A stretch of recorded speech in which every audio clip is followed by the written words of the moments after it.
This year the whole world has greatly suffered from the COVID-19 pandemic. This virus has had a powerful impact on the daily lives of billions of people. We think that the current setting heightens the interest in the effective cures that the people of the Book of Mormon developed for seasonal fevers that they suffered. We read from that book the following verse. And there were some who died with fevers, which at some seasons of the year were very frequent in the land, but not so much so with fevers, because of the excellent qualities of the many plants and roots which God had prepared to remove the cause of diseases, to which men were subject by the nature of the climate. Alma 46:40. Dr. Kevin Price is a trained botanist. On Sunday, July 19, Dr. Price visited Wayne May's Zarahemla temple site across the Mississippi from Nauvoo. It was at that site that Wayne drew his attention to a curious plant covering one berm at the ancient site.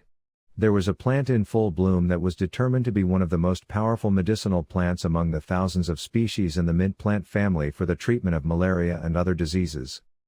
When the saints moved to Nauvoo in 1839, they saw the ravages of malaria striking down many church members. In July 1839, Levi W. Hancock reported in his diary that my parents were so sick at times that we children knew not what to do. We were so hungry and sick that it seemed we were destined to starve to death. When the people began to move into Nauvoo and were dying off so fast, Father would work day and night making caskets, when he was not sick. Joseph Smith saw deaths from malaria in his own family. Old age and illnesses certainly took its toll, and by the end of the summer in 1840, Joseph Smith's father died in Nauvoo of complications from a fever that was likely malaria. 1 year later, in August 1841, Joseph Smith's younger brother, Don Carlos, died of malarial fever at the age of 25. Malaria was a killer in Nauvoo during the early history of the church. The Nephites in Zarahemla had effective treatments for fevers 2,000 years before Nauvoo. In the 19th century, malaria was extremely common in the United States. As a matter of fact, there were over 1 million cases of malaria during the Civil War. The map depicts deaths from malaria in the 1870s, 10 years before the malaria parasite was even discovered. Actually, the United States only became free from malaria in 1951. The Book of Mormon specifically mentions the seasonality of fevers. Malaria spreads when mosquitoes are in the air. In tropical areas, malaria is a year-round phenomenon. In the temperate climate of North America, mosquitoes die when the frost comes in the fall. We know that the practice of good medicine requires knowledge and skill. The Book of Mormon specifically mentions the fact that the Nephites' knowledge of plants and roots was one of their great achievements. Dr. Price confirmed the potential significance of the plant for its medicinal values. It became clear that these flowering plants for the ancient people were important sources in their treatment of fevers 2,000 years ago. Dr. Price determined that the plant's geographic distribution on the ancient berm followed a pattern that showed that Nephites had deliberately put sandy soils as part of their design for the outer walls of the temple lot. The placement of sand was done in a manner similar to how they had put clean white sand for the foundation of the temple structure. We know from the Book of Mormon that the Nephites had powerful medicines for the cure of fevers. Dr. Price, with his training and knowledge, immediately saw the connection of the flowering plants at the temple site to the ancient medicines of Zarahemla. The marvelous plants were growing right before his very eyes. Even today it is possible to use the plant as the source of a powerful medicine for the curing of seasonal fevers such as malaria.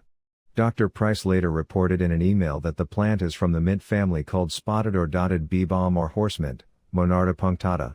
It has a strong aroma, and interestingly it thrives on hot, dry, sandy soils. The flowers on the variety were white, but it can have different colors from pink to green to light blue. See the web picture of the pink variety. The thymol compound of the plant is a very effective medicinal chemical for treating malaria and many other diseases.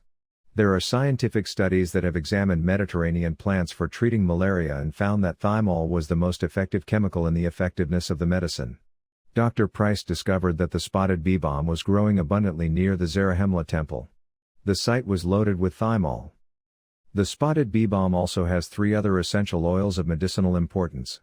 A 2014 study published in the International Journal of Clinical and Experimental Pathology entitled Antibacterial Activity and Mechanism of Action of Monarda punctata Essential Oil and its Main Components Against Common Bacterial Pathogens in the Respiratory Tract also showed the plant to have powerful antibacterial properties. Dr. Price concluded that it is very likely that we have found one of the key plant ingredients in the spotted bee balm that Nephites used to treat the disease referenced in Alma 46:40. He said this discovery has opened a new avenue of inquiry. During the first week of August 2020, Dr. Price will return to examine more closely in the field the nature of the medicinal plants of Zarahemla. In early August, he will look for other plants of significant medicinal values that the Nephites might have used. This is the first stage of a powerful line of investigation. We have organized an event that will be open to the public for 12 noon, Thursday, August 6. Wayne May and Kevin Price will give tours of the Zarahemla temple site. That tour will include the astroarchaeological alignment of the site. Visitors will be able to see for themselves in the field how the berm surrounding the temple is covered with medicinal plants that would have been sources of cures for fevers at the time of Christ. This tour and instruction will be very interesting. The plants also confirm the temple's location by showing the outside walls of the temple lot as well as the knowledge that the Nephites had for the effective treatment of fevers. The essential oils from the plants are powerful. Certainly, all medicines must be used with skill and care. Too much of the oil from this plant can kill a patient. The plant is found throughout many states in the United States and Canada. Botanists note that these plants are distributed along the rivers of the Mississippi Basin. These areas were populated by the Nephites, a people who are today associated with the Hopewell Mound Builders. These are the life-saving plants of 2,000 years ago for people who are found in the Book of Mormon. Come to the Zarahemla temple site at 12 noon on Thursday, August 6, to see for yourself the plants that provided cures for the Nephites from their fevers. Come and see the site where the Nephites built the temple of Zarahemla. We are moving into a frontier of new knowledge. Help some of the world's best scientists to unveil the lost city of Zarahemla. Give your support to this important work by going to www.zarahemla.site.